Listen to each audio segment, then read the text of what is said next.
Hello and welcome to episode 42 of the Youth Intake Challenge. As you can see, we're with Dulwich Hamlet. We're doing Youth Only Challenge. We've started in the lower leagues. We've had reasonable success. We found ourselves promoted last season into the Championship. And what we've got today is a bit of a mid-season update on where we are in the Championship and a little preview of what the Youth Intake's looking like, having had a few improvements to the facilities, and hopefully that'll be something that can give us some benefit moving forward as we go, because it's going to be a little bit of a struggle. But without further ado, let's get in, give you an update and see where we are.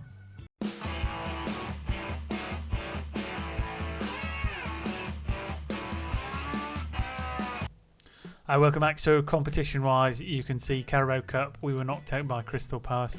Pretty unfortunate really, because I think if I remember rightly it went to penalties. We got through the first round. Thought we might go on a little bit of a cup run, but unfortunately we got knocked out. Still in the FA Cup, we've got a reasonably favourable draw away at Rochdale, so that's something we might be able to progress in and get a kind of big tie. And then in the Championship, you can see our absence from the top half of the table there is pretty telling. There we go, 20th, we're on 20 points, just 2 points clear of the relegation zone. Surprising Preston and Coventry down there, but yeah, we're mixing it with the bottom half of the table. Results haven't been great, but they've not been terrible either. But without further ado, we'll get into the schedule and show you where we've been. So with the draw against Fulham, which was in the last episode, 0-0, that was a really good result against the team favoured to come top.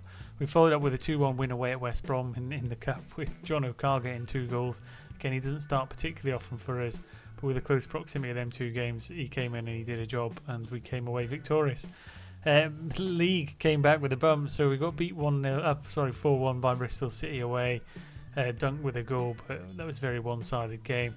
Derby were much the same. They beat us 3-0. Preston narrowly beat us 1-0. And they're quite down near the bottom of the table, so it would have been nice if we could have picked points up in there.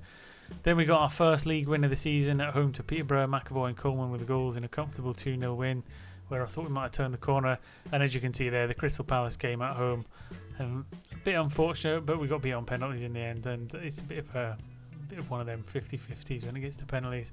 We were comfortably beaten in the end, but it would have been nice to get in the hat for the next round and the financial benefits that would have come with it, but never mind. Sunderland well and truly showed us what it's like to be an established Championship team as they beat us 4-0.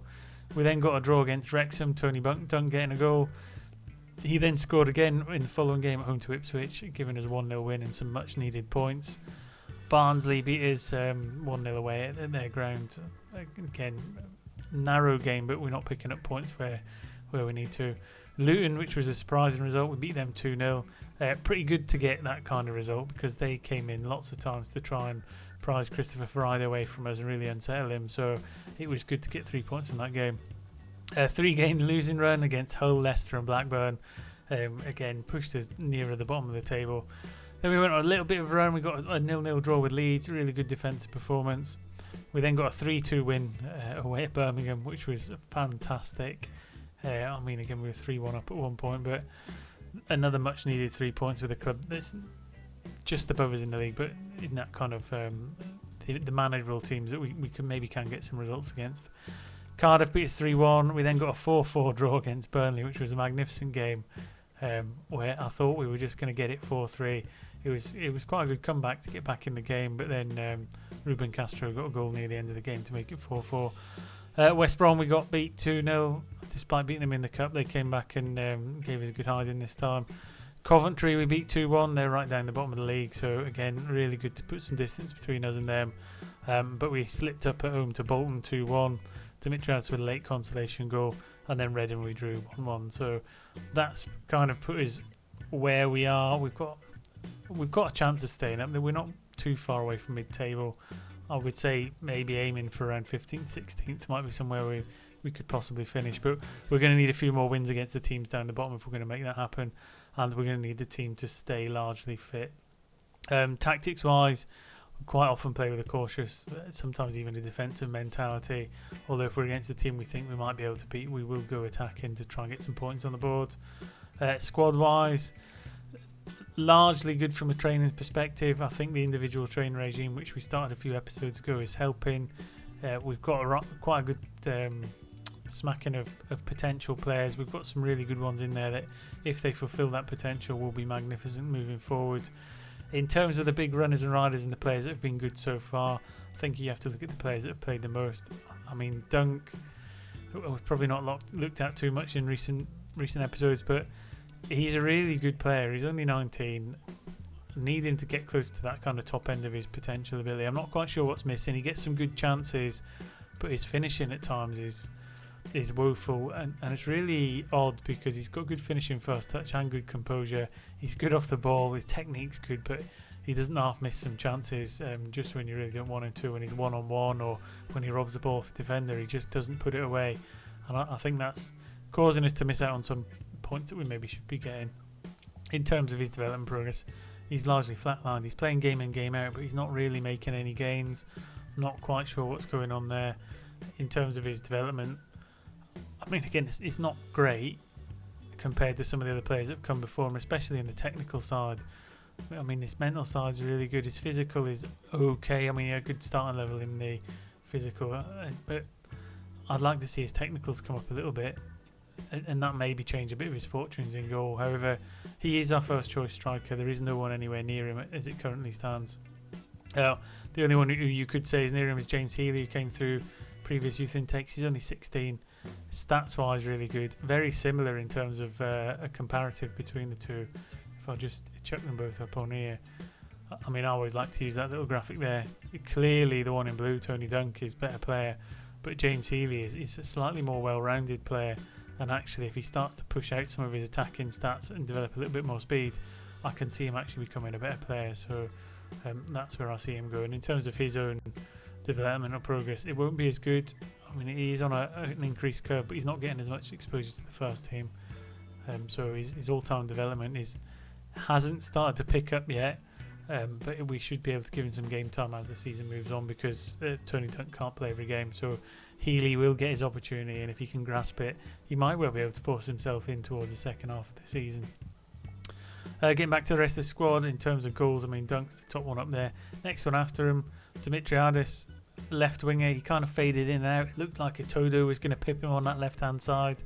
But it really good, really established. He's one of the better players in the squad in terms of consistency. He's starting to get some goals now as well from that left-hand side.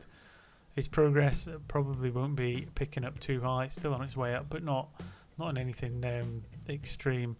And then his development since he came in, which has been with a huge number of years now. Again, a really good spread. Slightly picking up more in the technicals than some of the others, certainly in technique and dribbling. And that's maybe why he's such a good flurry of activity in recent seasons, and maybe he's a bit more suited to playing in the Championship where he gets a bit more time and space. But yeah, Dimitriadis good. In terms of the other ones who are in there who've got average rating wise, John O'Carr, again, youngster came through the midfield ranks. He's not had many games, so he got the 2 goals in the Carabao Cup against West Brom. Really good starting stats, but again, he's limited in the amount of time he's getting in the first team at the minute, so his progress is a little bit hampered by that. However, he's still coming on really nicely. He's quite young, and his attributes so far picking up quite good. Really good in the physicals. He's getting a little bit older. Mental, not too bad in terms of some gains, and he's starting to pick him up in the technicals as well, which is really nice to see, because sometimes the players don't pick it up in there. Still only 17, so he's got some growing time in him for him to come up. The other ones, I mean, it's not really anyone who's really jumping out in terms of having a deep dive into what they're doing. I mean, the ones you'd want to look at is your Jerry Mandanders. I mean, again, it's always worth taking a look at him. He's quite the phenomenon. 5 to 7 million he's worth now. Players are coming in for him every transfer window. We've managed to hold on to him, and we've even managed to extend his contract to 2042. So we bided our time, waited till he was a little bit happier, chucked him in for a long-term contract, and we've got him to stay. The other one we've secured on a long-term contract, however, with the consequences, England Fredericks. He wasn't going to renew his contract, but we managed to tempt him in, but we had to put a release clause on there. So I think his release clause is about 6 million. It's on here, yeah, 6.75 million. I'm hoping nobody comes in for him, because the rest of the keepers aren't quite ready yet, but that's where he is. Christopher Friday, the other one who's the really big one to keen and keep him. He was unhappy for a long period of time. He's just gone happy again now. However, he won't renew a contract till he's played in the Africa Cup of Nations. And again, we're going to try and avoid giving him a release fee.